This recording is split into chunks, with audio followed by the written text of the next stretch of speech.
Warning. The following podcast is utter nonsense and may cause agoraphobia, kleptomania, insomnia, and oppositional defiance disorder. We are required by law to provide you with this disclaimer for hazardous materials.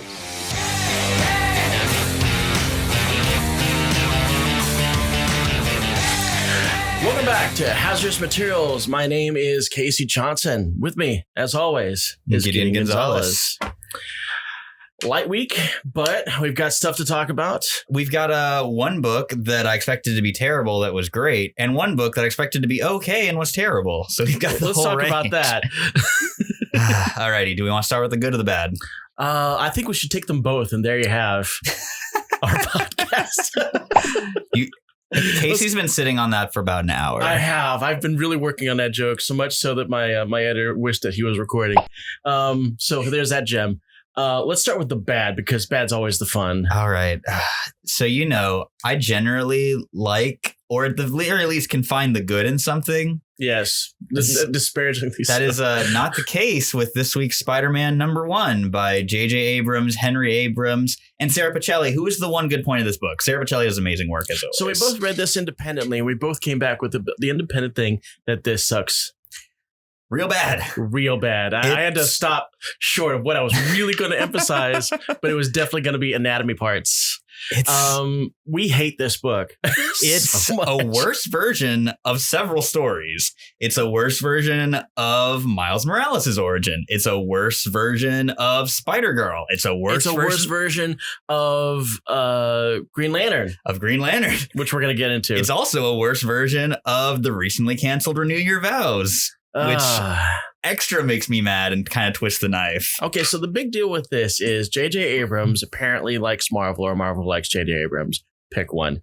But Spider-Man, the adjectiveless Spider-Man, has typically been a vanity book for whoever Marvel is throwing millions of dollars at. Todd McFarlane, Eric Larson, Bryan Michael Bendis. And now J.J. Abrams and his son, what's his son's name? Henry Abrams.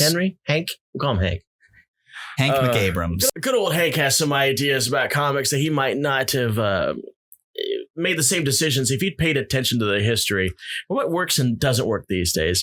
And let me tell you, fridging does not work these days. My favorite tweet I've seen in regards to this was something along the lines of, why kill one woman and make one man sad when I can kill a mother and make two men sad? And basically what we've got here is, this is clearly not Marvel Universe 616. You knew that immediately after, as soon as they killed, spoiler alert, Mary Jane.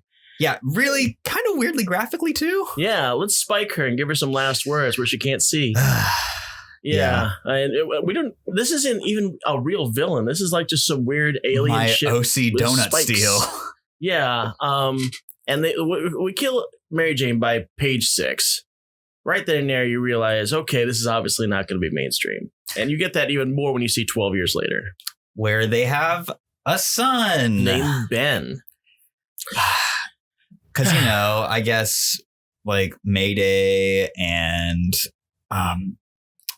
Spiderling? Yeah, Spiderling. There we go. I was like, what was it? Mayday and Spiderling just weren't good enough, I guess. No, we got to go look at the other side of things and take off a different limb. See, man, in Spider-Girl, we have a bearded Peter Parker who's lost his leg and therefore is pretty much retired as Spider-Man. Nowadays, we have a bearded Peter Parker who's doing the hook hand routine. It's just like they had to have read Spider-Girl. Like, there's way too many similarities, but it's so bad. It really is. It has is. none of the charm of Spider-Girl. It's just aggressively unpleasant. Yeah, I looked at this book and I realized that I wasn't going to be following the rest of this. Yeah, thank God it's only a 5-issue miniseries. Yeah, I don't see this coming back, and I don't see a lot of people responding well to it. Yeah, I have not seen a single positive review. Like, the one resounding thing I can find is the real tragedy of this book is how many good Spider-Man pitches got shot down because they weren't J.J. Abrams. Yeah, and it really comes down to J.J. Abrams. I think most of the ideas really came down from his kid, but somebody had to show. It definitely reads like something written by a famous person's child. Yeah, somebody should have walked up to good old Hank and say, hey, listen, I want to show you the first couple of issues of Kyle Rayner's origin. Let me tell you why this doesn't work anymore. No one wants to fold up a girl just to serve as an origin story for a man's angst anymore. It's just not going to rock anymore. Now we got 2 sad boys. So, we got 2 sad boys. But, so it's the trolley problem, but where you're like, we had to figure out how to kill everybody. I feel like there's some kind of screwed up equivalency. Do we need to fold up and fridge another woman for this to be valid in some weird way? Fridging isn't cool. No one likes it these days. Maybe 40 years from now, we'll find some weird artistic way to appreciate it. But today it's just not rolling, and this book is going to suffer for it. Yeah. It's been selling really well, which is very disappointing. The thing I did at work today was put the Spider-Girl trades on either side of it. So hopefully someone will be like, as often as we've been throwing this term around, I need to pay attention to the fact that some people actually don't read comics, have no idea this term. Fridging it straight up really means the act of sacrificing a female character, usually in grotesque and dramatic fashion, only to serve as background angst for a male character. And the term strictly came from Kyle Rayner's origin, where soon after he got the ring, the villain named Major Force. Yes. Not even a Green Lantern villain. Yeah, got a hold of Kyle Rayner's girlfriend, beat her up, killed her, folded her up, and stuck her in his fridge. I am a huge Kyle Rayner fan, but yeah, that first arc is just yikes city. Yeah. It is aged horribly. It wasn't good then. It's extra bad now. I hated it just because I was a Hal fan. And I didn't like change. So everything about it, I just had to hate. My aunt had the Green Lantern comics up until Hal went crazy. Mm-hmm. And so as a kid, it made me want to go back and go and be like, oh, I wonder what happens next. And that's how I fell in love with Kyle Rayner. He became one of my favorite characters. I just can't do it. I mean, I like Kyle for the purpose he serves in current continuity, but I love Hal. I don't like White Sideburns Hal. Oh, I'm all about white. I'm all about Parallax. Honestly, as much as I love Jeff Johns' Green Lantern run, the one thing I hate is that it undid Hal's character arc in the 90s, just be evil space bug. You had to. And when I say you had to, we're talking about intellectual properties. When you've stained your intellectual property, you've got to redeem it. And that's the reason why. But you got John Stewart and Kyle Rayner.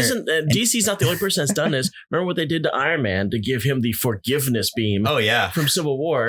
Okay, check this out. So Iron Man did Civil War 1, largely, what's the word I'm looking for here? An unattractive move on his part. And it strangely affected his sales. Very directly. The Iron Man book took a serious spike. Turns out people don't want to read about superheroes sicking supervillains on their friends. Yeah, I mean, I can't identify with this person anymore, so I'm checking out. I mean, I could never identify with Tony, people checked out on Tony big time. Who would ever thought there was a time when people checked out on Tony? But it happened.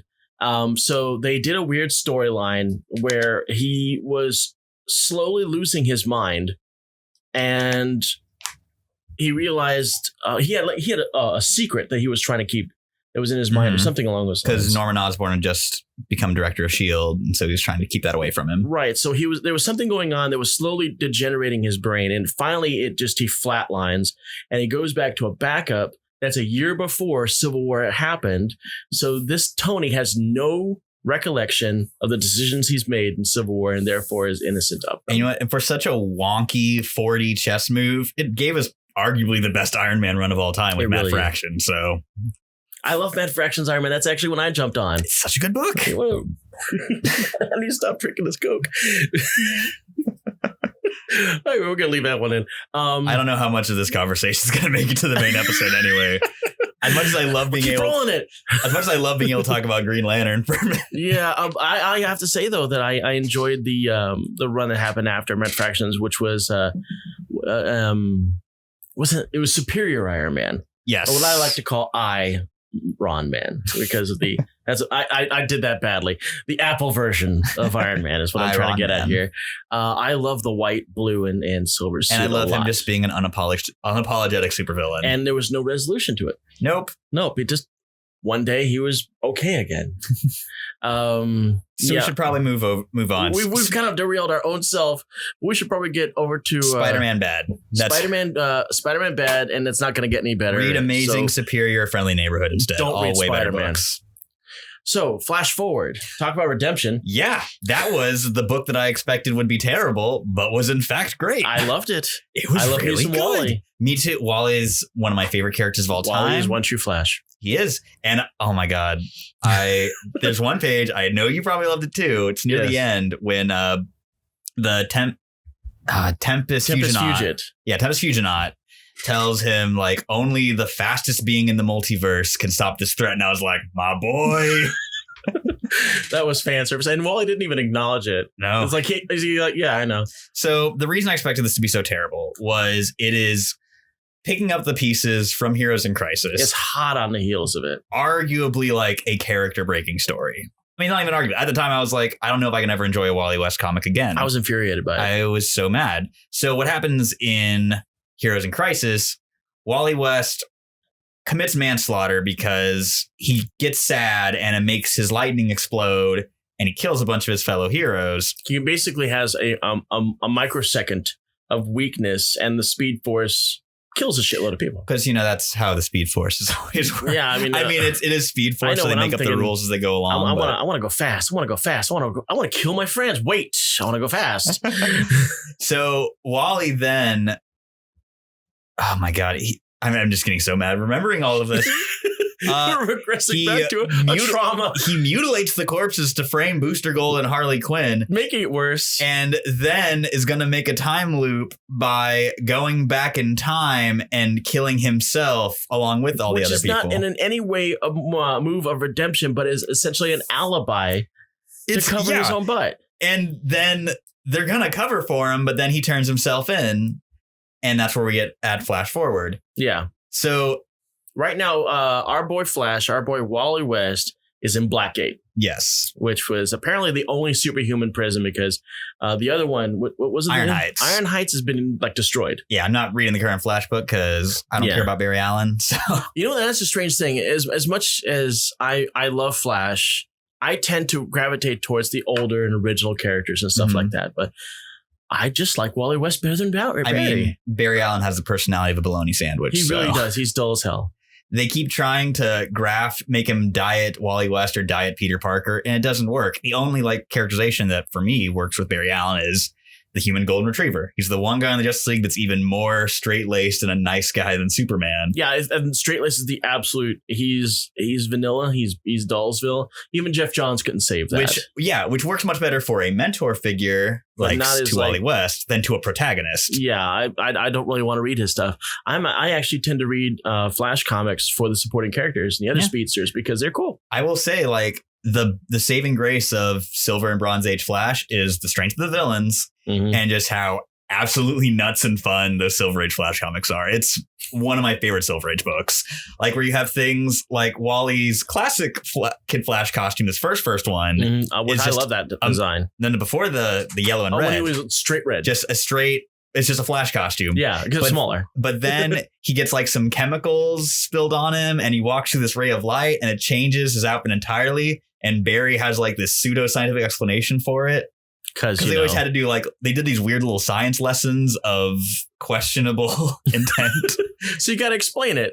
Yeah, exactly. I remember those actually now. Yeah, the flash facts. They wanted it to be educational, so they'd have little flashback footnotes. God. But a lot of them were just kind of nonsense. Yeah, I mean, it was basically just to support their own crazy pseudoscience. But they're very fun. I loved Yellow Red Kid Flash. It's a great costume. I read George Perez's Teen Titans when it first came out as a kid. It was actually one of my formative comics. It's something I learned to read with. Yeah. And that was actually, I think, one of the reasons why my parents let me do this and gave me the comics that they did is because that's how I learned to read. And I actually, developed somewhat of a vocabulary. And I really love that Wally's current costume is a throwback to that, but with the red on the crimson with the silver trim. Oh, I'm absolutely in love with that. And that's one of the reasons why I hate your shirt. Not the one you're wearing right now, which is a Madrox shirt. I love that shirt. But every time I see your Wally West shirt, I'm angry because I don't have one. It's a great shirt. I love that shirt. And I was really worried after Heroes in Crisis, well, damn, can I never wear this shirt again? But so my other misgiving I had going into Flash Forward. Yeah. Do not much care for Scott Lobdell or Brett Booth's other work. They're very hit or miss creators for me. Oh God. Not Lobdell, but Brett Booth. Yes. I love Brett Booth's 90s stuff because I was a big fan of Backlash. Yeah. Fair. So I even though Brett Booth is hit or miss as well, Yeah. because he does write some or draw some real garbage, and sometimes his character designs go. I knew at least I was going to see Wally looking really nice. Yeah, I know he is a massive, massive Wally fan. He has said for like 3 or 4 years that whenever Wally gets a solo book, he will be the guy to write it. And I've seen some of Lobdell's other designs for Wally's costumes, and they look great. Yeah, Booth really that loves the blue character. one. He actually had a blue costume idea for him for a while. Yeah, I saw that one. And I really love that outfit. I stole it for like some my tabletop RPGs. I will superheroes. say that I do. I did not like the chrome Kid Flash costume he did for Wallace West, the new 52 Wally. Yeah, thank God that thing didn't Yeah, last long. but I do love Wallace in the classic Kid Flash costume. I think that looks great. I think he did. I think it works so well. And I'm glad they graduated into the Flash TV series. Yeah. I was really cool with that. So what we should probably fast forward a little bit, but into fast forward and flash forward. You like that one? We should actually talk about the contents of the book. Yeah. So Wally West is Wally. in Blackgate, and of course, being a superhero in prison doesn't necessitate friends at all. He gets attacked by pretty much all of the John's original villains. So Murmur, Girder, Double Down, one of my favorite villains who shares the name of the KFC meal, which I was just talking about yesterday. In fact, I really want one. I've never had one. Stuff. But we're not going to get past that. And he gets rescued by Murmur only because Murmur wants him to see him suffer. So you're not going to be able to get yourself out of this situation, obviously, unless some kind of cosmic entity gets involved. And boy, guess what? The Tempest Fusionaut from Sideways is a cosmic entity, and he's going to interfere and get Wallace out. The dark multiverse he can do this. Yes. The dark multiverse is dripping into main realities. And he's like, I need one speedy boy to go and fix all this. And that's where we end the series at the end of the issue. And I'm in. Have you seen the solicit for number 4? No. He goes to one of the dark multiverse he goes to is a vampire themed universe. Where he's team up with Roy Harper, Vampire Hunter. Oh, I'm very excited about that. I'm a sucker for anything vampire related. I will definitely watch that. Now, the next book we're going to go into is so esoteric that when you told me the title of it, I was like, huh? That's the Inferior 5. Yes. So I still have no idea what the Inferior 5 is about. You're not familiar with the classic Inferior 5, right? No, not at all. So they were a joke team created in, I think, the late 60s, early 70s. Oh, it was that joke team? Yes. They're ones with... Who's Who? Yes, like Merryman, Dumb Bunny, The Blimp, and a couple other forgetters. I didn't think it was actually really that connection. Yeah. What's interesting is this new book so far has nothing to do with the classic team outside of the name Dumb Bunny popping up. Uh-huh. But what the book is about is it's Keith Giffen and Jeff Lemire riffing on the end of Invasion, the classic 80s DC crossover event, which was one of Todd McFarlane's first really big gigs. You know, my brain is actually kicking into high gear, and Giffen was involved in that. Yes. Because Lobo was involved in that. Of course. And he loves Lobo. He does. Loves Lobo. I believe he created Lobo. Yes. So Lobo was in everything he was doing back then.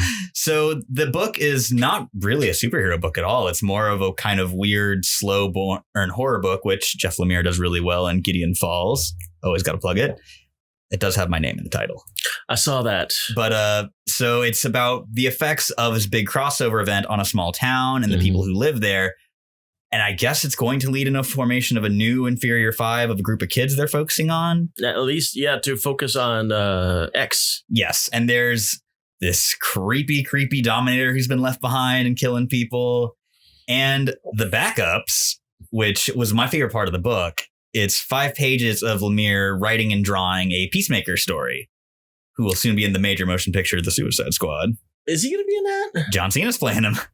That totally makes sense. You can see John Cena in a big dumb chrome helmet. I'm very excited about that.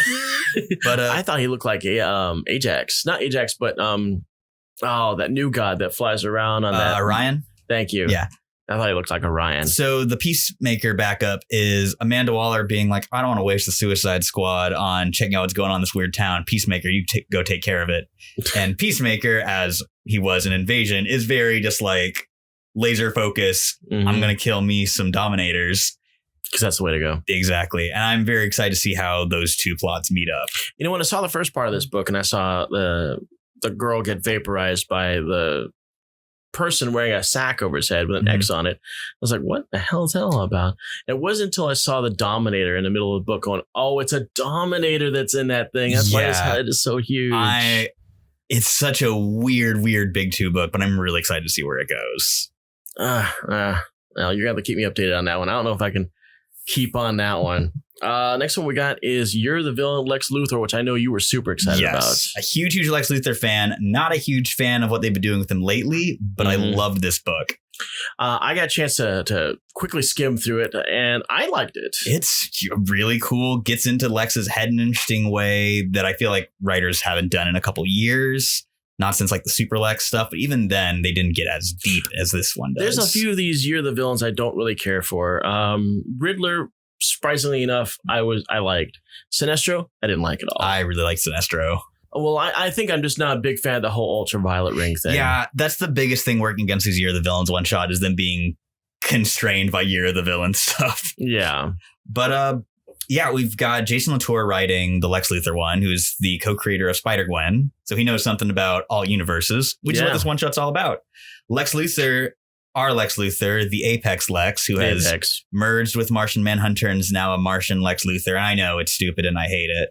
And Martian Manhunter, I swear to God, he is like the one character in DCU that feels like somebody put him together in an RPG. Oh, I love Martian Manhunter. I want laser vision and flight and phasing and shape changing. Oh, and telepathy. Yeah, but he's got like a -5 in defense. Yeah. Oh, by the way, let's set him on fire, and that's the end of him. I love my glass cannon, sweet boy. I mean, he's got like all these abilities that don't seem to share any kind of commonality to him, but he just has them. Yeah, he's great. He's the backbone of the Justice League for me. Yeah, I mean, he formed the Justice League, didn't he? The whole Starro thing.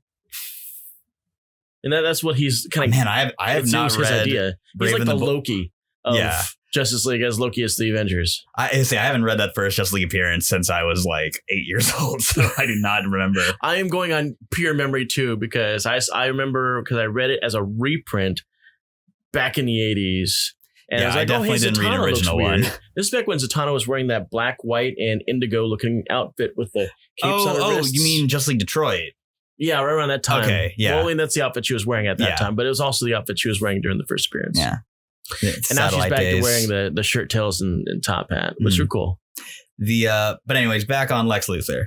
So Lex has decided that the only real threat to his plan is other Lex Luthors. So he goes on a multiverse spanning trip, first picking up a younger version of himself from Earth 38 to kind of show him what he could be and why Lex Luthor Prime, I guess we should call him Apex Lex for simplicity's sake, why Apex Lex is the version to follow. I almost want to say that he picked him up just to have a chummy sidekick, but then he has this kid kill some of them himself. It's like, oh, that's right, he's Lex Luthor. Yeah. Let's scar this kid. And he vaporizes his dad. Yeah. From the belly up. Lex, who has famously long hated his alcoholic father, Lionel Luthor, as seemingly a gift to the kid, just vaporizes Lionel right in front of him. Doing you a favor. Exactly. He's his own dad now. So yeah. The highlight of the multiverse Lexes for me, definitely Bat Lex. I love Bat Lex. It's Lex Luthor as a drone piloting Batman who is in a relationship with his world Superman, who is also a Martian. And who's also Lex Luthor. No, that one's it's not even. No. It feels like it's Lex Luthor and Lex Luthor. No, it's it feels like it is. It's Martian Manhunter and Clark Kent mashup with the Bruce Wayne and Lex Luthor mashup. Okay, I was tripped out by the baldness of it. No, he wasn't bald. He had great little. He had a little green spit curl. Oh God. But anyways, they're great. Lex Luthor has of course an elaborate plan. He sicks a Doomsday Lex Luthor combo, which was hilarious. Yeah, calling back to not Super Doom, but I'm forgetting what his name was. Are you talking about the Nazi Doom? Or are you talking about? It's he's not a Nazi. It's the you called him corporate one. Oh, Super Lex or Super. I don't think it's Super Doom. Oh man, you're gonna make me reach over here and grab this. Apologies to our editor. See, I knew we'd get these comics here for a reason. Oh, it was Super Doom. Okay. So, all right. Super Doom it is. We can just cut off right from when I said Super Doom. So anyways, so he sicks Super Doom on the Manhunter Superman. So that distracts Bat Lex from being able to go after Main Lex. Yes, Bat Lex. And they go through a tour. They meet other Lex Luthors, including one that was successful in breaking Superman using the Black Mercy, a mind-altering plant from a classic Alan Moore Superman story that... And he doesn't kill him. Yeah. He just puts him in a coma, and Yeah. Lex Luthor smiles. Yeah, he was so upset about it. So upset. But at the same time, that one still won. He did better than he did. Yeah. So he's really angry at himself. So it ultimately culminates after taking out a number of alt-Lexes that the real reason Lex Luthor has been taking this kid under his wing is he needs a backup body in case this Apex Lex thing doesn't work out. Right. He's got him in a little tube with Black Mercy all over him. With Black Mercy, maybe implying that the events of the book didn't actually happen. Yeah. Just vague enough to say, maybe we might not have vaporized all these really cool Lexes. Exactly. They're probably going to come back. Yeah. Also, another note, Bryan Hitch, love his art. One of my all-time favorite artists. He kicks ass on this book. It was nice and clean. I really like this. He makes all the Lexes easily identifiable, but you can still you can get what their gimmick is, and you can tell they're Lex Luthor. Yeah, they even did really good with the coloration on this one. Apex Lex is kind of that clay grayish tan, but the other Luthors are all flesh colored, so you can tell that immediately when they're both in frame which Luthor is talking. And even then, Apex Lex is pretty regularly shifting his form to different classic Luthor looks. He's wearing just the regular suit at one point. He's got the George Perez power armor in another. He has the new 52 power armor in another one. I really wish he had gone back to the green and purple thing with the cross. Oh man, the Super Friends outfit. Yeah, I love that. I love that. That is my Lex Luthor action figure that I have. That's the pie stealing Luthor. The pink polo shirt with a variety of capsules. Yes. Probably holding snacks. But yeah, Lex Luthor, You're the Villain. Master. The best thing to come out of You're the Villain. So we had something here that I don't recognize called Second Coming. Yes. So I mentioned Second Coming in an earlier episodes of ours, but I didn't really deep into it. Mm-hmm. It's Mark Russell, Richard Pace, and Leonard Kirk doing a story about Jesus being sent to learn from what God considers a real savior, Sunstar, who is a Superman analog. This is the book that DC got cold feet on. Yes. Just like DC got cold feet on The Boys, and we know how that turned out. Exactly. I hope that Second Coming gets as much crazy success as that has, because I love this book. It is one of the most thoughtful and just genuinely good interpretations of Jesus I've ever read. Oh yeah? This issue, he actually gets into it with some Westboro Baptist Church-esque protesters. There's a scene where the guy mentions, well, as you can see, Paul says, and he's like, who's Paul? He's like, the guy who wrote most of the New Testament. He's just like, I never met a Paul. And this is really strange to me because we're talking about this. For me, I just started catching up on AMC's Preacher. Mm-hmm. I don't know if you've been watching this. I'm a few seasons behind, but I really love the show. Okay, well, I'm in season 4, and Jesus is a supporting character. And it's really interesting to see Jesus's take on the real life and what his role is on everything. I'm not going to get too spoilerish on it, but he's in it and he hangs out with Tulip a lot, and they go in their car and try to be free. So it's interesting that Jesus is coming to pulp culture in such a way. He's in comics and he's in DC. The apocalypse is on everyone's mind. Yeah, and that's exactly what he's there for. Yeah. It's man, they don't call me they don't make me call me to do anything except this. So this is going to be my responsibility. He's basically negotiating the apocalypse with the representative for hell, and the representative for hell is Hitler. Of course. So you got Hitler and Jesus Christ are basically negotiating what's going to happen with the apocalypse. Always fun. That hook right there is worth it. Exactly. Of a comic. But yeah, Second Coming. It's from Ahoy Comics, who do a ton of my favorite books lately. This, Bronze Age Boogie, Planet of the Nerds, my favorite book, period, right now, The Wrong Earth, which is coming back, I think, in a month or two. And so I'll definitely be talking about that when it returns. Oh, we gotta do a little break thing here. When we come back, we're gonna be looking at House of X, which I have a lot to say about. And maybe we'll even talk about our mystery episode that didn't happen. See you in here in a bit. Hi, this is Brooke with Haphazard Fiction, and welcome to episode 6 of Hazardous Materials, last week's comics this week. It may seem like we've skipped from episodes 4 to episode 6, but we had some technical difficulties on episode 5, so we weren't able to release the full session, but if you would like a copy of that, you have access to exclusive podcasts. For example, once again, the imperfect episode 5 of Hazmat. If you would like to join us as a patron, you can go to haphazardfiction.com and follow the links there, or just go to Patreon and search Haphazard Fiction. At the end of this episode, one of the things you'll get a chance to see is also an unboxing. Those unboxing videos seem to be pretty popular on YouTube nowadays, so we brought in a toy that we picked up at our local Dragon's Lair comic book store. If you happen to live in San Antonio, Austin, or Houston, you have access to the Dragon's Lair. They do have this new toy available for purchase in their stores, so feel free to go and check that out. We do thank you for tuning in and take you back to Hazardous Materials, last week's comics this week with Casey and Gideon. Alrighty, we are back from our break, ready to knock out our last 2 books of the week before we dive into the new segment. Casey, I believe you had something you wanted to mention about a possible missing episode. Yes. Last week, we were going to talk about this during the House of X thing, but this is fine. Yeah. Last week we filmed an entire episode, and it was really cool. We talked about a lot of cool things that, and in fact, we talked about one thing in particular. We're going to talk about again now, just because it was so damn good. We'll bring it back up in the Hawks discussion. Yeah. But unfortunately, we had some technical snafu with it. The video works. It was properly blocked and everything, but unfortunately poor Gideon's microphone got crapped out. It did. So instead, the episode basically consists of my audio and Gideon's audio coming from his personal camera right there. So we decided not to put this up on our YouTube channel because we really want to keep it quality episodes on this one.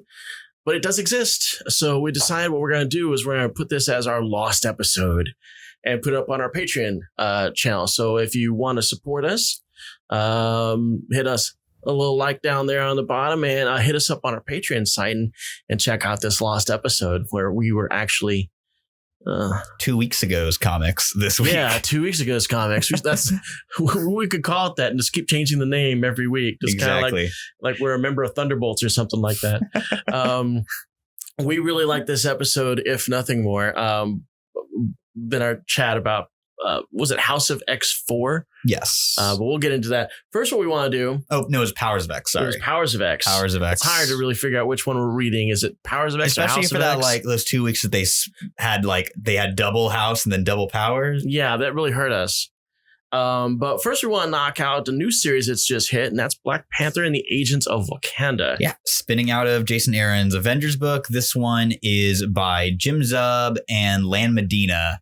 And it is Black Panther with a hand-picked, very strictly, one A-list character. Janet Van Dyne, the Wasp, is there. Yeah, she's the one. And then we got people from Agents of Atlas, like Gorilla Man. Yeah, my boy. We've also got Man-Wolf, John Jameson. The third, I guess, John Jameson. What else we got going on there? There's Brood, the hyper-intelligent mutant Brood from Jason Aaron's X-Men run, who is the IT consultant for the Avengers. I guess since he created the kid, he gets to bring him wherever he goes. Exactly. Kazar's there. American Eagle, who I was super stoked to see. I was surprised to see I haven't seen him there. since he beat Bullseye's ass back in Thunderbolts. Oh, God. One of the best, dusting off a not great character from his first appearance. Kind of start off as a Native American stereotype, like giant headdress and all. But then, my God, that beating he gave Bullseye. Yeah, I think being a Bullseye apparently is like is a trial of manhood. It's a merit badge. It really is. And apparently Valkyrie and She-Hulk got their badges last month. Indeed. So who else? What? We got the Agents of Wakanda, and they're fighting off against... Oh, and Okoye. Okoye and Fat Cobra. Yes, Fat Cobra, one of the immortal weapons. Who is great and is the star of this book. He is the standout. I loved Fat Cobra in this book because it was very important that even it wasn't even him talking about it, but the block where it's talking about Fat Cobra and it talks about like a lover of women or something like that. A prodigious lover. A prodigious lover. It's like, yeah, okay, we're selling up Fat Cobra a little much on this one now. So they fight a weird alien threat in a small town, kind of like Inferior 5 this week. Yeah. It's weird aliens in small towns is catching. But the thing, so if I wasn't already sold on the book from the lineup and from Jim Zub's amazing ability to juggle teams, from getting to see Man-Wolf kind of wolf out, the last page reveal of who the villain this arc is to quote Fat Cobra, "Oh shit, it's the Sentry." Yes, I saw that and I was like, damn. Okay, so I told you in previous episodes about my absolute detesting of Carnage. Yes. I hate Carnage. I have like a top 5 list of characters I hate. Carnage is number 2. Is the Sentry number 1? Sentry is number 1. I love the Sentry. I hate Sentry. Let me just like kind of little asterisk on this. I will rein in the hate. I'll let you talk. I love the Sentry as a solo character. His original miniseries is genuinely one of my favorite Marvel comics of all time. Okay. As soon as they tried to work him into the universe on a regular basis is when it fell apart. And that's where my problem is with him. I don't hate him because I think the writing is sloppy. I don't hate him because I think that his character is bad. I hate him because when you get him into a book, he instantly becomes the prime focus of it. You can't just have, like, say, the Defenders and stick Superman in it. It's like, let's ignore the elephant in the room. Like, the thesis statement of the original Sentry miniseries is, here is why a Superman archetype does not work in the Marvel universe. Right. And it really doesn't. And then Brian Michael Bendis was like, oh, cool. Shiny Man. Yeah, let's stick him in the Avengers. God. Yeah. And I don't hate Brian Michael Bendis, but I really do not care for his treatment of the Sentry, and especially just in its depiction of mental illness. Because in the original miniseries, it's a very interesting, nuanced take. Bendis is very much just feels like cartoon agoraphobic. It just doesn't work. There's so many things about it that don't work. I think just it feels like as soon as he hits the book, I just want him to get out. Please leave.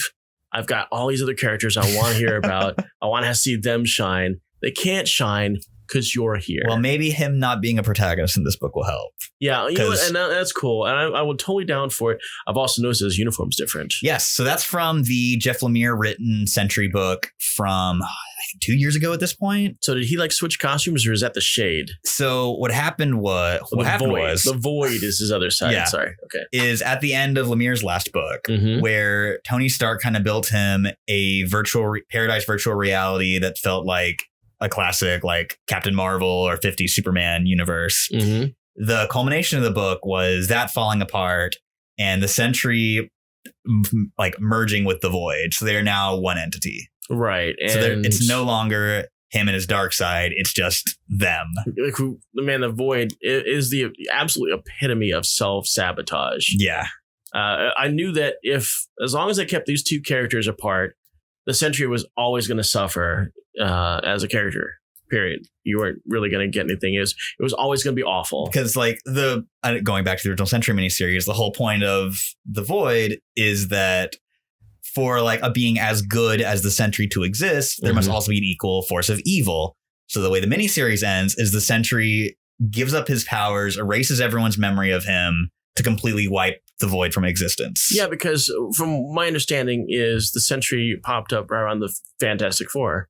Yes. He was like one of the original Marvel characters, supposedly. Yes. And I remember that the advertisements for this was really writing this up. It's like the lost Stan Lee character. Yes, the lost Stan Lee character. He was meant to be there, but for some reason it didn't happen. And now we're dusting him off and retroing just right into the Marvel universe. The trade paperback for it includes, at least the original printing does, I hope newer printings do, they include all these interviews that Stan Lee had been doing like as promotional stuff. Mm-hmm. They're so good because it's basically like, I might have created him. Who knows? They're pulling a Blair Witch on us. Because like, yeah, there's a really fun meta element to the original book where it is this like where no one in the Marvel universe remembers the Sentry, just like nobody in real life remembered the Sentry because he was made up for the book. Yeah. It's such a good book. Read the original Sentry miniseries by Paul Jenkins and Jay Lee.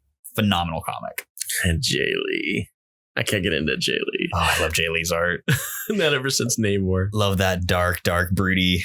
Remember when Namor had the gigantic black beard? It was massive. Hey, he got better. The pointy gauntlets. He was all extreme. Don't judge Jay Lee by his early 90s stuff. I mean, hey, he did that amazing issue of X Factor that was part of Executioner's Song where everything looked like a Duran Duran album art. Yeah. That issue's great. I have to say, and I have... It's almost cliche at this point for me to just to crap on 90s artists because, God, the 90s were a really dark time for comics. But some of them really have matured. Of course, Rob Liefeld not being one of them. Rob Liefeld's art is cleaner, but it's almost like it's much shinier. Yeah, it's almost like telling a 5-year-old, at least now you're within the lines. You can only polish a turd so much. But Jay Lee, like his modern stuff is gallery worthy. Like his Batman Superman stuff, absolutely gorgeous. His Dark Tower covers, phenomenal. And the Sentry, amazing. You know, I'm going to take back what I said about Jay Lee. I'm going to look into it. Yeah. I'm going to look into it. Really, really cool. So I can validate my hatred. Okay, so yeah, Sentry's back. He's merged with the Void. And it's up to Black Panther and the Agents of Wakanda to stop him. Very excited about where this book goes. Now we're into my absolute favorite series for the past few months. This is House of X5. Now, if you don't remember, well, of course you don't remember because that episode never aired. Dun dun. Last week, or it was 2 weeks ago, maybe, that we talked about the fact that the entire team was killed. Yes, it was 2 weeks ago because Powers came out last week. Yeah. And last week we had a great discussion about probably our highlight of the entire series, Mr. Sinister.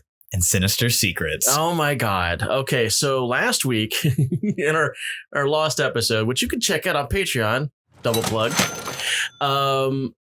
Magneto and Professor X seek out Nathaniel Essex to influence him.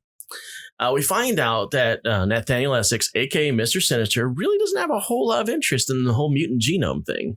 He's just all about the human genome and all it can make him look great. And he's got this whole world of him. The island of Dr. Essex, where it's all just Sinister clones. Yeah, you got the guard is like, oh, hey, you're obviously, if you're here accident, you can go away. But if you're on purpose, no, but now I'm seeing the cape. I'm thinking you're here on purpose. Nice cape, by the way. Yeah, so they go to this place, and it's filled with Nathaniel Essex's clones doing a variety of different things, whether it be guards, butlers, and he's got like this court, and in the center of this court, they've got Mr. Sinister sitting on this fur-lined throne amongst his party of him. And the first thing is like, oh, that cape. I want his cape. Mr. Sinister immediately falls in love with Magneto's cape. And now we were talking, actually, you and I were talking about the fact that I finally figured out why somebody could have the self-awareness to still call himself Mr. Sinister. And you came up with the idea that it's pure camp. Yeah, he is Tim Curry in Rocky Horror Picture Show as a supervillain. Like, it's why Sinister is my favorite X-Men villain. He is just maximum over the top camp, and I love him. And it just got better because you're talking to Mr. Sinister, who's only interested in the human genome. And it's like, well, we really think it's important that you look into the mutant genome. You know, and it's very clear that Xavier and Magneto are obviously seeding a future that they know it has to happen. And part of that has to be Mr. Sinister being obsessed with either the Summers bloodline or the just mutants in general. And so they need to see that. And this guy's just not doing it. And all of a sudden, that guy's head's exploding. And now we got this other Mr. Sinister with a cape. The Mutant Sinister. The Mutant Sinister, who is fabulous as hell. I think like he describes his mutant power as killing tyrants and being fabulosity. Yes. God. And he is all about that mutant genome, and he's going to do it. This sold me on Mr. Sinister. Sold you on Mr. Sinister. It sold our producer on Mr. Sinister. Yeah, there's two kinds of Sinister stories. Mhm. There are the kind of bland ones where he's just a spooky looking vampire guy that works for Apocalypse. And then there's the really fun ones. Yes. And this was one like Kieran Gillen's first arc on Uncanny like 8 years ago opens with Mr. Sinister hacking into the head of Celestial and using it to turn everyone in Los Angeles or either Los Angeles, San Francisco, somewhere on the California coast into either a Sinister or a Prior. I love that. It's one of my favorite modern X-Men stories. It's like, so good. This is so over the top. And I'm glad that they kind of brought that back. That self-obsessedness that he has with himself and Madeline Pryor. I think they also kind of name drop Madeline Pryor to a degree. In the Sinister Secrets, which is a gossip column for all the Sinisters by Sinister. And God. Full of all these cryptic hints of things to come and callbacks to classic X-Men stories. They reference Jumbo Carnation, the mutant fashion designer from Grant Morrison's run who gets killed. Yeah, there's like 2 pages of just rumor mills from Mr. Sinister. Oh man. It's like, which plants the Jumbo Carnation bit, I'm realizing now, is planting the seeds for the reveals in this week's.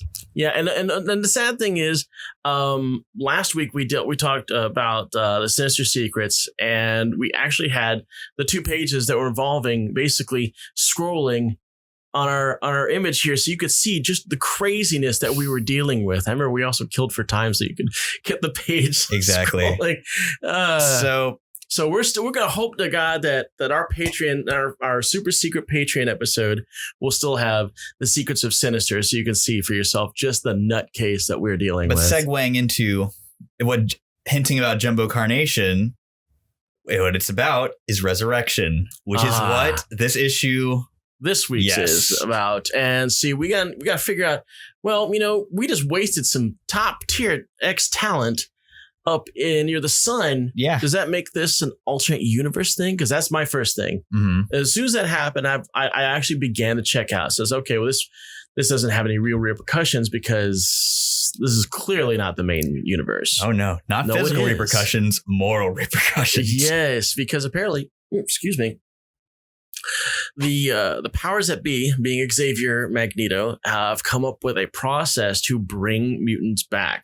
Yes. And Moira. Moira probably had a big hand in this. We haven't seen her in house yet, but she's got to be all over it. Especially after that Sinister thing, that had her earmark all over it. But yeah, so we've got these 5 mutants that basically all team up to bring back dead mutants. And the whole goal. Yes. You want me to walk through the process? Yes. So, my boy Goldballs, one of my favorite mutants of the last decade, who had a weird talent of just sprouting out balls, and also was Miles Morales' roommate. Yes, yeah. So and from what I understand, still is. I don't know if they're still roommates. I know they were in class together. Yeah. But yeah, so gold balls could make gold balls that shot out kind of like dodgeballs, and you could hit people with them, but they weren't super tough. So turns out those are eggs. Those are eggs. But they are inert. Yeah. Inert eggs. So classic reality warping villain and son of Moira McTaggart, Proteus, gives him a little reality warp dupe and makes them viable. Makes them viable eggs, which are then injected with Hope Summers using her amazing power copying with the DNA of another mutant. Well, actually, they get the injection of the DNA from Miss Sinister. Yes. Because she has apparently that's the current Sinister persona running around, right? And then she's got the library of mutant stuff, and which in Powers last week they told is what they were getting Sinister to do for them, is like cataloging all the DNA. Right. So Hope injects the egg with the DNA of the chosen mutant. The egg starts to grow. Elixir jumps in there, gives it some life. And then Tempest, another Brian Michael Bendis era mutant, which, for all the smack I've been talking about Bendis lately, I really love his Uncanny Run, and I love all the kids he made, and I'm glad to see a bunch of them come back. I gotta agree on that one. So Tempest has time warping powers. She can make a little time bubble, and so she speeds up the process on the eggs, and you have a perfectly viable mutant body. Which, one last step, Charles Xavier uses Cerebro to store mutant consciousness and drop it in the body. Yeah, as a matter of fact, towards the middle of the book, of course, we're still getting lengthy texts to explain things, and one of them being Cerebro. So finding mutants apparently is its secondary effect, and the primary is creating copies of their consciousness. Yep. It's a bit of a stretch, but I'm still on board. Yeah. I'm still on board. Was very taken by one of the text bits saying that, like, we don't really know what happens if you put the wrong consciousness into a different body. So that's got me wondering if Xavier might not be Moira running around in there. And this is something I talked about right before we recorded. I'm absolutely sure almost every single comic fan that read this comic has one big question. How did they get the adamantium on Wolverine? My hand wave for it is just, there's a line about Sinister making like designer genes and making basically just tinkering with their base DNA. So you think maybe like an organic adamantium was applied or something? Yeah. That's got to get explained. It's got to get explained. With how insanely detail oriented Hickman is. Yeah, I feel like we're getting next issue. Sinister's like, you like my organic adamantium? This isn't the only time that Wolverine has been completely vaporized and brought back. Yeah. Happens shockingly often. Yeah, back in the 90s, he was vaporized and he was brought back because a part of his DNA, his blood, touched the McCran crystal, and boom, he was brought back. And I don't know. Actually, I think this was during the time he did not have the adamantium in him. So that's how that got explained. But there's nerds everywhere wondering, where's the metal? How'd the metal get in there? Come on. We got to hear an explanation for it. We'll get a 6-issue miniseries. We're going to get a 6-issue miniseries about how that happened, because it's got to get addressed. It's got to get addressed. Likely. So all the mutants are back. They did some math. It takes about 48 hours for a mutant to become completely back. And the goal is to bring back all mutants, including the 16 million that were killed in Genosha. Yeah. And they say it'll take 300 years to get everybody back. Which, good thing we've got a book that's dealing with the massively extrapolated years of X-Men coming up. Yeah. So I got to wonder, who's your favorite dead mutant? Who's like currently dead? Yeah. Who's going to obviously use this as an opportunity to get back? Probably Jamie Madrox. The original Madrox. Yes. That'd be such a perfect excuse to get rid of all the weird Madroxes. And Strong Guy. I mean, so this is kind of going back. They finally address how Matthew Rosenberg's Uncanny X-Men run fits into this one. Because with killing like 20 mutants or something crazy in his run, like this makes it okay. Like they're all back. Yeah. It was not fun to read through at the time, but seeing how Hickman was able to sidestep that, they actually probably planned it together. They're like, hey, we're having a plot device. Let's just resurrect mutants. So yeah, it's going to happen. Kill them all. I'll tell you what mine is. Sync from Generation X. He's mentioned. He's back. He is already? They mention in the text when they're talking about if they need a substitution for the 5 that they could just use Sync. I'll be like damned. Sync or Mimic. They're like we haven't tested it yet, but that should work. So what I'm hearing now is Mimic is no longer a altered human. He's a mutant. I'm guessing for all intents and purposes, because I saw him Mimic. He was dressed as well, and they called him a mutant. I think that's something that was actually addressed during the whole Dark X-Men storyline. Yeah, because he was one of like the headliners for that book. I love Mimic. A guy with his big feet and his big glasses. Yeah, I love Mimic. I love Mimic, especially during the Exiles issues. But I think that current 616 Mimic deserves to be on someone's team. It blew my mind when I found out that Morph was like an alt-universe Mimic. I was like, what? Yeah. That was something that blew my mind. Well, this one's for you, Morph. No, see, here's the thing. I thought Morph was an alternate universe changeling. Oh my God, you're right. I feel like a giant dummy now. Yeah, well, I was a giant dummy because I didn't catch your mistake until just like 10 seconds in. The fact that there are 3 characters that are essentially interchangeable but wildly different. And Morph and Changeling and Mimic both came and died pretty much around the same time, which is like in the late 60s.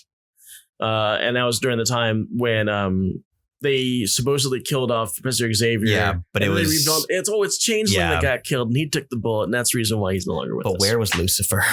Lucifer, yes. Where was Professor X's tank wheelchair? Factor 3, wasn't it? Factor 3. Did you original? ever read X-Men Grand Design? I did a little bit. I really like the way they tied all those weird alien early Silver Age X-Men villains into being like, oh, we're like Phoenix Force going to head for Earth in a few years. Better start killing some mutants before the Phoenix finds them. You know what? The funny thing you should bring that up is because when I was reading the Black Panther and Agents of Wakanda, I thought those aliens were Znox, which was the alien force that Changeling, as Professor Xavier, was trying to stop. I think you might be right on that because they shapeshift into kids in that scene. Yeah, like Znox, they're brown. They got the same eyes, the same teeth, and I haven't seen Znox in a long time. And I mean, with the characters they're pulling in Agents of Wakanda, I think you might not be too far off the mark. I would pat myself. I would break my own arm, pat myself on the back if I'm right. So yeah, that's what's going on with House of X. This it's probably one of the best X-Men minis I've seen in years. Oh man, it's the best X title. I've been enjoying this every single week since AVX. Yeah, and they've released some other stuff since that. I know that they tried to resurrect all the mutants using the technovirus. I didn't really care for that. Mm-hmm. And they've done other weird X-Men stuff that didn't really feel like it was even mainline stuff as events. And I've ignored those too but it's almost like the parent company isn't trying to bury the X-Men anymore. Right? Almost. Because I was like, we're going to get this A-list talent because they are paying big money for this guy to do this, clearly. And when I saw it advertised, I was like, I'm not reading that crap. I know exactly what I'm in for. I'm in for a title. It's not going to mean anything. It's going to be this weird, esoteric journey of discovery and all this other crap. And then it's going to end. It's going to have no impact on the real world. And then we're done, which is what has happened in a lot of X-Men stories. So when I saw this come up, I was like, I'm not reading that. But I was like... Then you got a podcast where I had to read it. So I cracked it. I swear this podcast is the only reason I'm reading this book, or at least I started. And I was like, okay, I'm hooked. And when they killed off the other X-Men, I was like, oh, this is what I expected. Alternate universe shenanigans. I'm getting ready to check out. Okay, no, Sinister brought me back hard. Pod people. Mr. Sinister brought me back hard. And I can't say enough about that Mr. Sinister bit. It's such a good issue, and it's such a great cover. The little chibi Scotty Young Mr. Sinister. Yes, so and I'm not really cute. Usually a fan of Scotty Young's little chibi stuff, but that really was perfect. I almost bought his cover from this week just because it had Cypher and Warlock, who I really really love. Speaking of covers, and Rob, please make sure you get this on the screen for us. The cover for House of X5 features one of my favorite mutants, Magic. Yes. And this cover is just so pretty. Yeah. Just look at all the different versions of Magic on this thing. They've been doing these decades covers for each issue where it's like one character, their look throughout the years. Like I think I brought the Angel one in a couple weeks ago where it's got like Angel like rising up in his current costume with like all of his prior ones falling up behind him. Okay, with that, I'm expecting my Sabretooth cover now. I want my Sabretooth cover. I wouldn't hold my breath.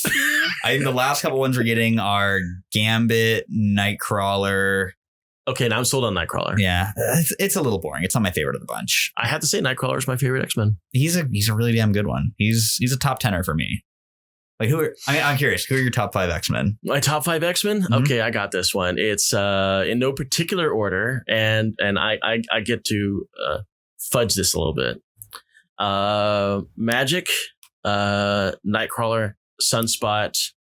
I say Sunspot, didn't I? Cool. Yeah. All right, Sabretooth. I'm using my hand. I know I counted to 4. Fifth one. I'm a lack on the fifth one. I know it's gonna come to me if I just look at the. So while you wait, I'll name so I'm gonna simmer on this one. Number 1, my boy Scott Summers, Cyclops. Number 2, the Disco Dazzler. Number 3, Emma Frost, the White Queen. Number 4, the Bouncing Blue Beast. And number 5, Jamie Madrox, Multiple Man. Mystique. Good pick. Mystique's my 5th. Both Mystique and Sabretooth have actually been on X-Men more than twice now. Good for them. They're actually in X-Men now. Yeah. I was really happy with that. Of course, every mutant is in the X-Men now. I'm trying to say, like, Apocalypse. Oh, man. The last page. Okay, before we segue into... Oh, yes. This, we forgot that. the last couple pages of Hawks this week is Xavier opens the doors of Krakoa to all mutants. This includes villains. Yeah. We see the MLF show up. We see Exodus show up. We see Lady Mastermind. But most importantly, Apocalypse. Our big boy Apoc decided to show up for the party. Who is apparently an old friend of Krakoa's. Yeah. They're going back to, oh, hey, I'm back, old friend. I'm like, And the last page is Charles Xavier shaking the hand, well, more of Charles's tiny hand in Apocalypse's giant finger. Yeah, after, of course, Magneto said, say the words. It's like, I am here to follow the rules that's set by Xavier. And Apocalypse is going to be one of the members of Excalibur. So yeah, apparently he's playing ball. Because Apocalypse, he totally backs what they're doing. Yeah. This is the way to go. It's what he's wanted. Yeah. I mean, this is better than anything because now we get them all. Yeah. Right. Who needs 4 horsemen? You can have 4 million. Speaking of which, we are going to get something in a future book that's going to talk about his original 4 horsemen. I'm very curious about that. Yeah. And I don't know if that means we're talking about like the Egyptian 4 horsemen or we're talking about Abraham as war horsemen. I think it's probably going to be the Egyptian ones because we saw how they ended in Powers, but we haven't seen where they go from there. You know, it looks like they will step into a portal, right? You know, the 4 horsemen actually would come back because they were mutants. Yeah. So we'll have Plague and Abraham and that maybe that's how they're getting chick that played Famine. And it's how they're getting Apocalypse to play ball. They promised him his original crew. I'm gonna think about so many mutants. He doesn't have to keep cycling through a different war for different crossover issues. God. No Hulk, no Gambit, no Wolverine. Yeah, I'm sitting here thinking about all the mutants that would come back. Oh wait, was Gambit Death or Famine? He's lame enough to be Famine. He was Death. Oh, Gambit was Death? He was definitely Of course he was. I don't know if the camera caught my eyes rolling into orbit, as of course Gambit's I think he Death. was Death at the same time that Sunfire was... That was the 12, right? Yeah, it was during the 12, but Sunfire and Gambit were both horsemen. Mm-hmm. And that's what made Sunfire look like his Age of Apocalypse version.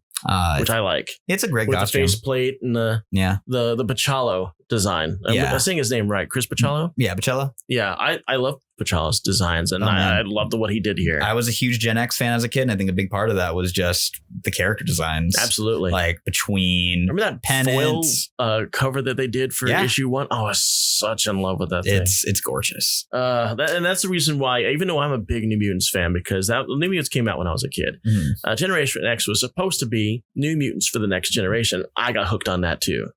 So it's good stuff. It was good stuff. So we're going to get a little bit into some pop culture news. We just found out, actually, maybe today or yesterday, that our boy Smallville is going to be showing up for the Infinity Crisis. Somebody save me! Tom Welling has signed up to return as Clark Kent for the upcoming CW crossover Crisis of Infinity. Along with Erica Durance coming back as Lois Lane. Yep, both of them. They're trying to get everyone. I heard that they almost even got the star of Krypton for this if the show hadn't got canceled. Yeah. We got a 3 Clark pilot now. We do. Oh, I think we got all of them except for Henry Cavill. Everyone but Henry Cavill and Dean Cain. Dean Cain needs to get on board. That boy ain't doing anything else. He's doing a lot of direct-to-DVD stuff. He did a movie with The Big Show a couple of years ago. Oh, The Big Show. Now you know he's made it. Hey, you do that WWE films, you're set for life. You're set for life. You got the WDU money. Yeah. There's no doubt about that. But Dean Cain definitely, he needs to jump on the ball. I mean, he was just on Supergirl in season 1. So he was? Yeah. He played Kara's adopted father on Earth. Well, that's cool. Yeah, that was cool. Then Linda Carter, is she in on this yet? Yeah, I believe Linda Carter has been confirmed. Yeah. Kevin Conroy is going to be a Batman. Yes. Burt Ward's going to be on it. Older Dick Grayson. Mm-hmm. Brandon Routh is Superman. What? Mark Hamill. Mark Hamill's got to do it. He's always down. At some level. I feel like Mark Hamill has he just has a special ringtone for Warner Brothers animation. Mm-hmm. or just Warner Brothers in general, and he'll be filming Star Wars or something and just be like, hold on, I gotta run back to California to record some Joker lines real quick. Speaking of Mark Hamill, I am going to do this free plug just because I think that it needs it. But Epix Games right now is offering free Batman games. Oh. All the 3 Rocksteady Arkhams are completely free, and the 3 Lego Batmans are free. Oh, nice. And of course, that's got Mark Hamill as the Joker in it. So I'm going to play me some Arkham Knight when I get home. Fun stuff. Yeah, I never got around to playing Knight. I think it's free on the PlayStation Plus as well. It's free until the 26th. So what we're airing this on the 20th. Oh God, we only got a week. Let's see. What's Tuesday? Is it Tuesday? Because that's when we release the episode, right? Yeah, it's on Tuesday. Of course, I know that. That's what. It's 6 days. Okay, so you got today. If you saw this episode right when we released it, go get you some Batman games. Have yourself a Batman. We also caught wind of the fact that DC wants to re-release Birds of Prey as an adult-only book. Yeah, it got pushed back a couple months. They're slapping a black label on it, which I think is a weird call. I think so too. What are they going to do with it? That would be extreme. Especially after Azzarello already had the big black label snafu with the Batwang. The Batwang. I knew you were going to say that. So is Black Mask going to hang dong? The dong that sold so many comics. The smaller Black Mask. Well, we'll see. I was already pretty skeptical about this new Birds of Prey book just because it's kind of smacks of synergy, like with Harley being on the team and no Barbara Gordon. But I mean, I love Emanuela Lupacino's art. Azzarello, it's kind of hit or miss, but Gotham stuff tends to be good. I think this is all just about cross promotion. Oh yeah, because from what I'm hearing, they want to sell the Birds of Prey movie as an R-rated movie. Yeah, which is going to have Harley Quinn in it. I'm and super there you jazzed. go. Yeah. It's got to match up. Yeah, but you know what? So I've got a lot of issues with what we've seen of the Birds of Prey stuff so far. One of my biggest one is what?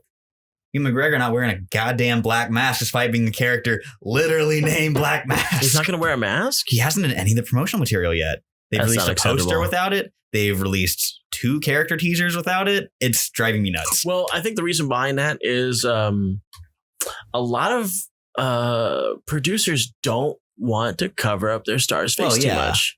And maybe it'll just be a promotional material. Vendetta problem. Yeah. Because remember, the original guy that played V in V for Vendetta quit because you're covering his face. Yeah, and I know that's a common thing with like superhero movies is like Spider-Man, you got to have an excuse for him to tear his mask off. Constantly. Yeah. But I mean, like, Black Mask, Roman Sionis. He's literally named after his gimmick. Well, they got to sell this movie. Yeah. Maybe when they sell the movie, he'll be wearing the mask in the movie, but I don't think they're going to use it for promotional. Maybe, yeah. Because it's really not that important to them. I do love my boy. What is important is selling over McGregor. Yeah, and I love my boy Ewan. Glad to see him doing good. I like seeing the fact he's looking forward to Obi-Wan. I saw him on a British talk show, and he was showcasing his lightsaber maneuver. Very fun. He's still got the whole twisty thing. That was awesome. Graham Norton. He was on Graham Norton. Nice. What else we got going on? 2099. 2099's coming back. 2099 is coming back. They teased it in Amazing Spider-Man 25 last month. Or 2 months ago, maybe at this point. But instead of just being Spider-Man 2099 popping up again, it is the entire 2099 line. We've got Doom. We got the Ghost Punisher. Rider. We got the time-displaced Fantastic Four. Oh, really? How about the X-Men? I don't think they've done anything to the X-Men yet just because they're not wanting to touch Hickman's playground right now. Yeah, because there was like 2 titles. There was X-Men and X-Men Academy. Something like that. It was like there was like the younger X-Men of the future, which lasted all of 5 issues. It was the 90s. The X-Men got 2 titles. And then the guy that was drawing it decided, I don't want to make comics anymore. Remember that? Maduro? Oh, Joe Mad? Yeah. Joe Mad says, I don't want to draw comics anymore. I want to do this whole Battle Chasers thing. Yeah. And then he went nowhere. Did video game character design, and that did pretty good for him. Yeah, but 15 years later, I do love the famous story of him being like months and months behind on Battle Chasers, and him just straight up admitting, I played a lot of World of Warcraft. Battle Chasers never really came out, did it? Or if it did, it came out very small. Yeah, there's I think maybe 12 issues of it. But anyways, the thing I'm really excited for about 2099, Conan the Barbarian 2099. Oh, jeez. I don't know anything about that, but He's got I'll a tell you. laser sword, and it's being written by Jerry Dugan. He's doing Savage Avengers right now. I think it's going to be a blast. Oh, here's the thing I've got. See, I have been burned by Marvel's licensing of other properties. I've fallen in love with the characters just to have them completely ripped out of trade paperbacks because they no longer have the license. I'm talking to you, Rom Space Knight. Dire Wraiths. So many important X-Men issues have Dire Wraiths in them. Yeah, so now I keep seeing Marvel jumping into bed with Conan over and over again, like some strange abusive relationship. And I'm like, how many times are you going to do this before they take Conan away from us again? This is what, the third time they've licensed Conan? Yeah, I mean, this is the third time they've licensed Conan, but he is in everything. Oh my God, he's all over the place. They are using the hell out of Conan. Like, they got him in Savage Avengers. They've got him in it's just a one shot for $20.99. Then we're getting a Conan-centric event where they're bringing in more Robert E. Howard characters in the universe. It's like some kind of Hyborian event. Also going to be there. Yeah, that was crazy. It's by Jim Zub, who does really good fantasy work. So it might be worth reading. The Howard estate comes by and says, "No more Conan." Then we gotta cut this boy out of every trade, or just not really release them. I'm sorry, Howard estate just made me picture a team of duck lawyers. I was trying to show off the fact that I knew who wrote Conan there. He just had to destabilize it with a Howard the Duck reference. I don't know if some of you are a little too young to understand this. Rom the Space Knight is owned by Parker Brothers, which is, of course, owned by Hasbro. And Hasbro has a licensing thing going on with IDW, I think. So Rom can't be in any Marvel things. Yet the fact is, Rom has been in almost everything Marvel. I mean, I don't think he ever teamed up with Spidey, but he was with the X-Men. He was with Power Man and Iron Fist. Have a great issue. The Hulk. Yeah, I mean, he showed up to Rick Jones's wedding. Yeah, I mean, he was on the cover of the first one of the first Marvel universes, and I heard that they had to pretty much just rub him out of the cover. It's like this big open spot where Rom Space Knight was. And not to say that IDW isn't doing some good stuff with Rom, because their redesign of Rom is beautiful. But they've already canceled the book. Yeah. He got to pal around with the Transformers, though, so that was pretty fun. Yeah. Okay, one last thing we got to knock out of the park before we start selling you on us. I think I have an additional thing after this one. But... Oh, you have one more thing? Yeah. We're going to talk a little bit about the Battlestar Galactica reboot that's coming out for NBC. Yeah. I'm so sick of streaming services. That's true. NBC is opening up with their new streaming service, which is going to be called Peacock. And I think that this is what this is, because CBS has got Discovery. Mm-hmm. And of course, also it's got Twilight Zone. And it's got all of the, now that the deal with Paramount and CBS has happened, CBS has everything Star Trek, period. So that means their streaming service is Star Trek. Well, NBC does own Battlestar. Got to do something with that. That series really did well, right? So here's NBC's rationale. We gotta have Battlestar, but we don't want to reboot it because that is really rolling the dice. It could crap the bed. Mm-hmm. What worked? Well, the one season that we had back in 1979, that didn't go anywhere. No, granted, it didn't go anywhere because of horrible mismanagement involving the programming of the show. They basically did a Serenity level mismanagement of that episode, that show. But that sci-fi series really took off, so let's use that. So this, in fact, is not a reboot, but will take place in the same universe as the sci-fi show. And it's being showrun by the guy who did Mr. Robot. I love Mr. Robot. Yeah, well, there you go. I do. Should be of the same quality, hopefully. But how are they going to do this? I am not a Battlestar Galactica fan, not because I don't like it. I just never got around to watching it. Mm-hmm. I have many friends who tell me that I need to watch it. Yes. The same friends who told me for many years I need to watch Buffy the Vampire Slayer, which I'm finally doing. I'm that guy. So I'm probably going to get to Battlestar eventually. I'm the one that's going to tell you to go watch Battlestar. All right. I have a Battlestar set. There's that big box one that comes with a not a Klingon, but a Cylon figure. Yeah. I remember for I used to be very active in the online Lego community, and there is a whole wave of just massive Battlestar fandom with the Lego fandom. Not surprising. Yeah, and so a big thing was everyone designing their own. Are they VIC Vipers? Mm-hmm. Yeah, of just everyone doing their own takes on the iconic ship. And it just completely went over my head as a kid. I was like, I have no idea what this is. It looks cool. It looks kind of like an X-Wing. I have a friend of mine who actually detests the Battlestar reboot. He says that he couldn't find any characters he found sympathetic, so he couldn't latch on to it.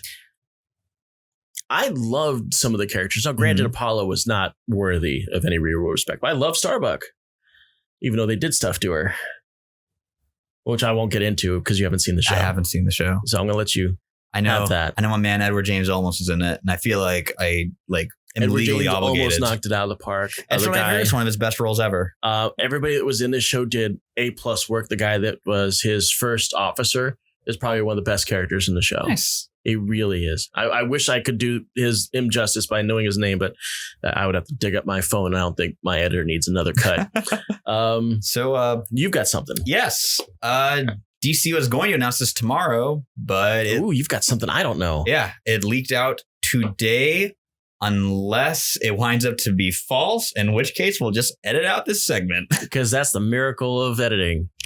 Let's give a pause to make it easy for our guy editor to cut this out. Hold the position. So, okay.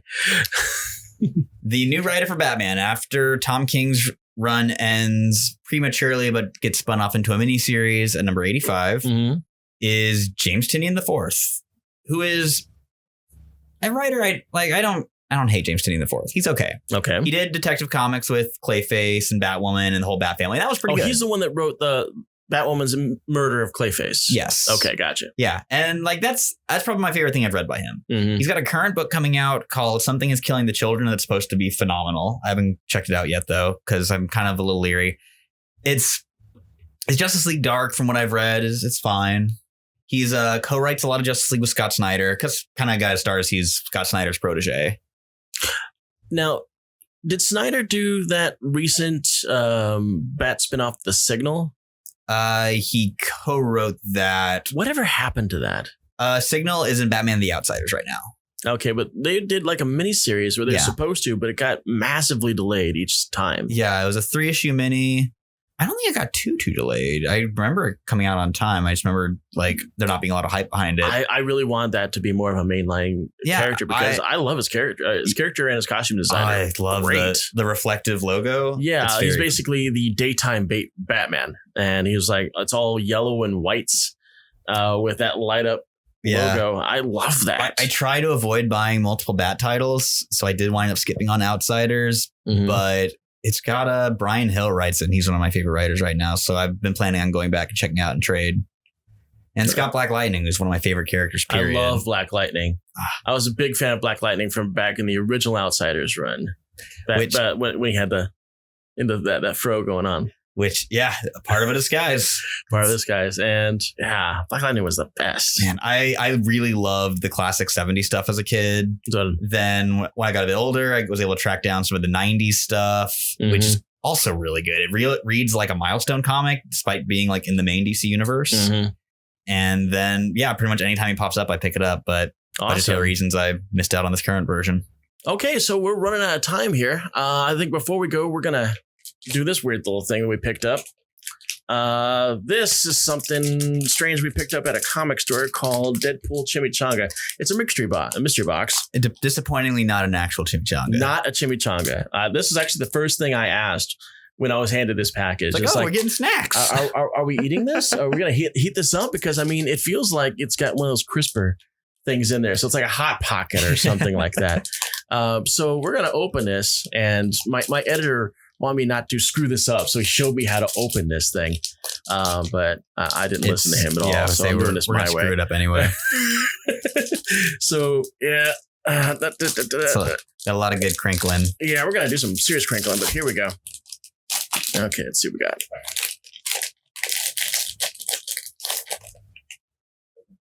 Okay, so apparently, my headphone. There we go. Of course it's taped. Lovely. You know what? I opened up the bag. Maybe I should hand this over to you. Yeah, I'll see what Wade Wilson variant we get here. Alrighty. Okay. The Deadpool we got was one with a banana and a super soaker. I got a black unicorn. Oh, he rides it. Does he ride the black unicorn? Our powers combine. Oop. Oh, there we go. There's something else in here. Another unicorn. My goodness. It's a double unicorn. All the way across the sky. I wonder if it just like chills next to him. Does he hold it? He's sticking his jacket like Captain Boomerang. God bless. So we got that whole thing. Did anything else come with it? Is there? I think that's it. There is a little. What's that? Sweet sticky. Well, we've already opened this. Now we get the sweet sticky. That's a phrase that I didn't want to hear today. That looks like little that's stickers. not edible at all. Little stickers. Oh, okay. Chimichanga and he's got the little black unicorn. It's an angry looking unicorn. It is an angry unicorn. It's got red eyes and everything. Exactly. Did you know that one of the most expensive HeroClix, of course, is the games where you get to move your little figures around. Nerds like us play it. Yeah, Google it. Anyway, the most expensive HeroClix out there that goes for about $200 is Deadpool on the back of a unicorn. Yeah, I remember people just going absolutely nuts. With a rainbow over him. But I also remember that a few cases got sent out where every pack like had a Deadpool unicorn in it. Oh my God, that's gold. Yeah, and the store I work at got one of those. And it was like, man, why are we getting such a rush on these Deadpools? And it's like, oh man, everyone's getting a unicorn. Jeez, you know that thing is still... And I missed out on it. It's still super expensive to this day. It's not 200. It peaked at 200. Now it's like 125. You know what? It actually might be a fun kind of one-off episode. Just filming us playing a game of HeroClix. I would totally be down for that. Yeah, I don't think have I ever played HeroClix against. I mean, we might have done like at a tournament or something. I don't know. I played HeroClix for 12 years. I've played HeroClix for 3. Yeah, I actually streamed a HeroClix game over my Facebook one time, and people actually paid attention. Oh, nice. Maybe they'll pay attention now. Maybe. So that's our future vanity project. We're going to have to convince our producer over that. I can see him over there. He's like already shaking his head. No, I'm not doing that crap. But he wants us to wrap this the hell up. And that's what we're going to try to do now. We need your support. We're still a new podcast. We're still trying to get our legs. So if you feel, hey, I like these guys, they don't suck. Give us your money, honey. Give us your money. And the best way you can do that is through our Patreon link, which is down there below. And if you like what you're hearing, give us a like. If you want to hear more about us, hit the little bell and we'll tell you when we're on. We do release every Tuesday. Mm-hmm. We try to hit it right before the next comics. Yes. So you can see what you missed out on before you go spend crap loads more money at your local comic store. Let's say if you are too broke from buying comics to support us, I can sustain myself on likes and follows. So yes, I do sustain on validation alone, even though you give me lots of validation. We're simple petty men. Well, I think that's all for this week's episode. Hopefully, this one won't become another secret episode like last week's. Hopefully we sold you on Flash Forward and steered you away from Spider-Man. God, yes. If nothing else, steered you away. Don't read Spider-Man #1.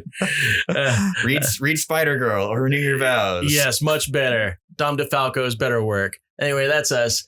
See ya.